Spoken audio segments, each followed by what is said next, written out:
gawaari qaraxyo ku raran yihiin iyo naftood halligayaal sidoo kale ayagana jaakada qaraxyo ah wato ayaa isku qarxiyay difaacyadii ciidanka xoogga dalka Soomaaliyeed ay ku hareereeyeen maleeshiyaadkii ku go'doonsanaa deegaanka xasaraqay duleedkiisa ee xalay halkaasi dhowrka dagaal lagu la galay sidoo kalena duqeymaha lagu fuliyay xaaladdu xilligan waa mid adag qasaaro ayaa jira dhimasho iyo dhaawac sidoo kalena xabaddu wali waa ay socotaa ayadoo kulul khawaarijta ayaa la sheegayaa in ay u suura gashay in ay maleeshiyaadkii ka go'doonsanaa ee deegaanka xasaraqay ku sugnaa ay la wareegaan oo ay markaasi goobtaasi ka turjiyaan ciidanka xoogga dalka soo dhawaada xogihii ugu dambeeyay ee dagaalka ka socdo deegaanada u dhaxeeya Teedaan iyo Maxaas ayaan doonaynaa inaan markaasi idinka dabageyno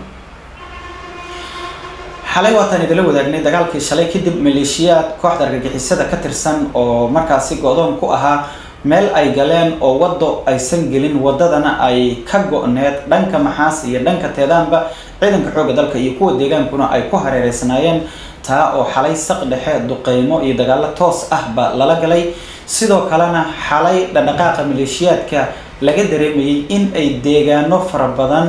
ka soo ururiyeen wax alla iyo wixii maleeshiyaad u joogay si ay markaasi u badbaadiyaan sumcadooda iyo maleeshiyaadka halkaasi kaga go'doonsan sabab la xiriira hadii maleeshiyaadka meesha lagu dhameeyo la soo bandhigi doono boqolaal meedadka khawaarijta ah markaana ay gebi ahaanba kooxdu jabi lahayd xalay khawaarijtu waxa ay gashay is-abaabulkii ugu xooganaa iyadoo maleeshiyaadka shabeellaha dhexe hiiraan ilaa shabeellaha hoose gebi ahaanba ka soo ururisay wax alla wixii ka joogay jiritaan iyo jab ayay u dagaalameen saakay khawaarijtu waxaana isqarxiyay maleeshiyaad 100 xabo kor u dhaafaya si ay markaasi u jibiyaan difaacyada lagu hareereeyay maleeshiyaadkii go'doonsanaa dagaal qaraar iyo qaraxyo ka dhacay deegaanka xasaraqay waxa la sheegay in khawaarijtu u suura gashay in ay ciidanka xoogga iyo dadka deegaankaba ay dib u soo riixaan ilaa 3 qarax oo gawaari ah ayaa ka dhacay deegaanka xasaraqay halka la sheegayo in qarax kale uu ka dhacay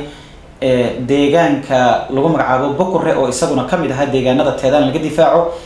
waxa kale oo jiro rag khawaarijta ka tirsan oo iyagu xabada toos ugu jiray sidoo kalena jaakada isqarxiyo watay marka ay fursad helaana ku cararayay oo isku qarxinayay ciidamada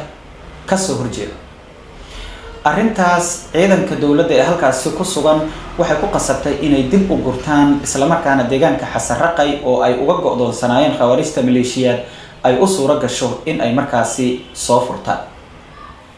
hadda waxaa la sheegayaa in xabaddu ay markaasi si goosgoosa uga socoto deegaano markaasi ka horeeyo deegaanka Teedaan ama u dhaxeeyo xasaraqay iyo Teedaan meel u dhaxeyso in ay xabaddu ka socoto marka khawaarijtana halkaasi lagu celinayo ciidanka xoogga dalka ayaa gurmadyo kala duwan waxa ay iyaguna ka helayaan fariisimaha galgaduud iyo sidoo kale hiiraan ay ku leeyihiin dagaalkuna waa uu sii xoogeysanaya muuqaaladeena dambe ayaanu ku eegi doonaa hadii ay khawaarijta u suura gasho in ay horumar sii sameeyaan ama la sii jabiyo